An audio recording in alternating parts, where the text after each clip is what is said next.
Échangeur à plaque. Donc retour primaire. Donc ces deux tubes vont déboucher sur l'évaporateur de la pompe à chaleur. Donc si je viens derrière, donc on a là, ici, je sais pas si je vois correctement, voilà, ici et là. Ok.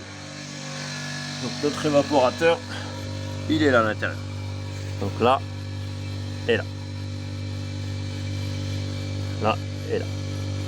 Alors, si comme ça c'est mon évaporateur, donc ici je reconnais mon détendeur thermostatique. Donc là j'ai mon évaporateur. Donc détendeur, donc j'entre dans l'évaporateur, je sors de l'évaporateur, je dois aller vers le compresseur. Donc hop, si je suis là, je vais me diriger vers mon compresseur. On verra ces deux piquages à quoi ils servent. Donc je descends là, ici, voilà. Là j'ai un petit T et dans cette pompe à chaleur là j'ai deux compresseurs, 1 et 2. Donc pour l'instant c'est celui-ci qui fonctionne. Donc je pénètre dans le compresseur, aspiration compresseur, refoulement compresseur. Donc là j'ai une prise de pression. Donc refoulement compresseur, je débouche aussi sur un T par rapport à l'autre compresseur. Donc je suis, hop, et je dois aller me diriger vers le condenseur. Donc je suis, hop, donc là je pénètre dans cet échangeur à plaque qui est le condenseur. Donc voilà, je rentre dans le condenseur, je ressors du condenseur ici, et là je pénètre en fait comme dans un frigo à la sortie condenseur. Donc là on est en liquide, on doit être en liquide sous refroidi. Je vais favoriser le sous refroidissement en faisant transiter mon filtre frigorigène à travers l'aspiration, enfin la sortie d'évaporateur, tube de sortie d'évaporateur ou tube d'aspiration du compresseur. Donc là ça permet encore d'augmenter le sous-refroidissement de mon liquide et d'augmenter les performances de la pompe à chaleur.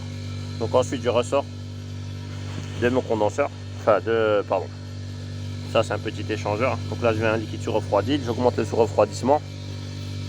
Donc là rien qu'à la main je sens une petite différence.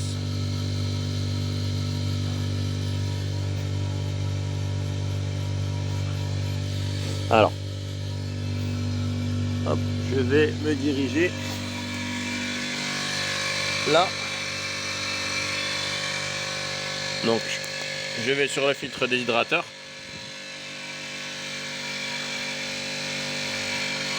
Du filtre déshydrateur, je vais vers le voyant liquide. Donc là, on voit bien que j'ai du liquide. Et là, de nouveau, je pénètre au niveau de mon évaporateur.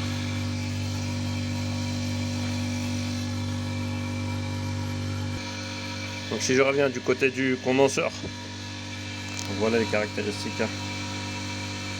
Puissance évaporateur, puissance condenseur, je suis au maximum 36,6 kW. Donc au niveau de mon condenseur, donc là vu que je pénètre ici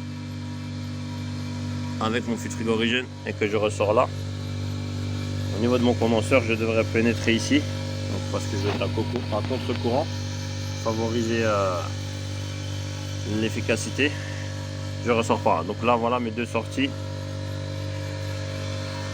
du condenseur. Donc si je viens derrière, elles correspondent à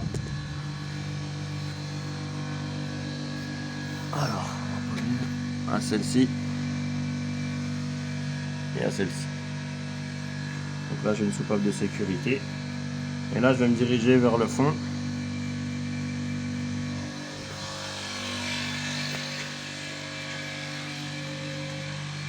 donc qui correspondait à ça, cette sortie là et cette sortie là. Donc là c'est par là que je remplis mon circuit de chauffage. Hop. Donc ici je dois avoir un purgeur au point le plus haut. Là j'ai un pot à bout.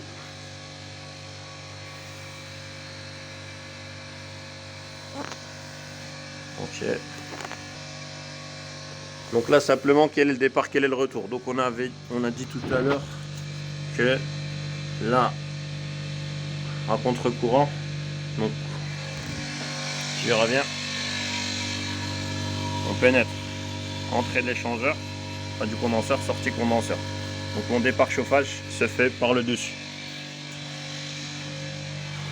Donc là départ chauffage se fait par celui-ci, donc ici. Voilà, là c'est mon départ chauffage. Donc départ chauffage. Donc là ici j'ai une 23 voies. Donc comme j'ai une chaudière en relève, donc une chaudière fuel. Donc si je ne fais pas fonctionner la pompe à chaleur, si je veux faire fonctionner les deux, ici j'ai une 23 voies. Donc depuis mon condenseur, je me dirige vers le ballon tampon. Du ballon tampon, je vais alimenter mon départ chauffage.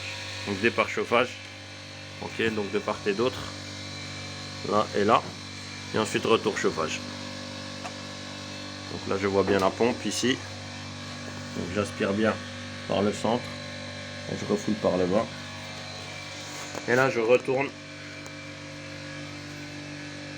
Donc ici je retourne, donc là en dessous j'ai mon vase d'expansion à ce niveau là, donc il est bien mis sur le retour, et là j'ai un pot à bout, retour, purgeur, et là je retourne vers mon condenseur.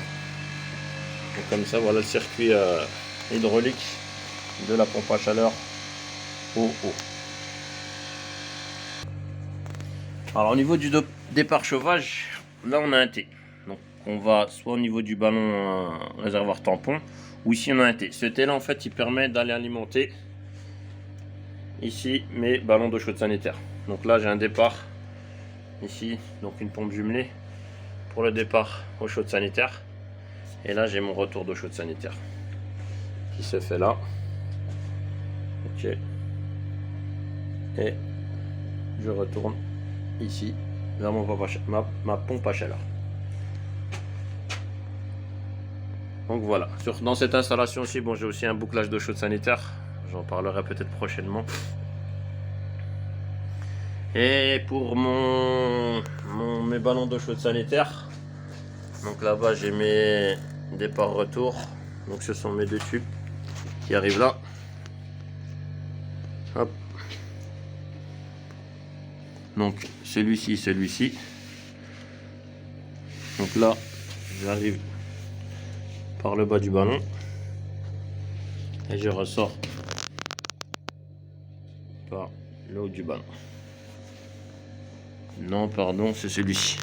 Je ressors par celui-ci et là je retourne direction mon installation.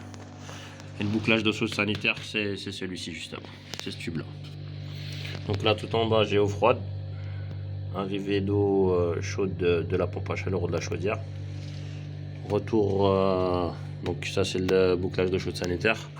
Retour vers la chaudière ou la pompe à chaleur. Et là c'est le départ de chaude sanitaire. Donc, voilà comment se présentent mes ballons.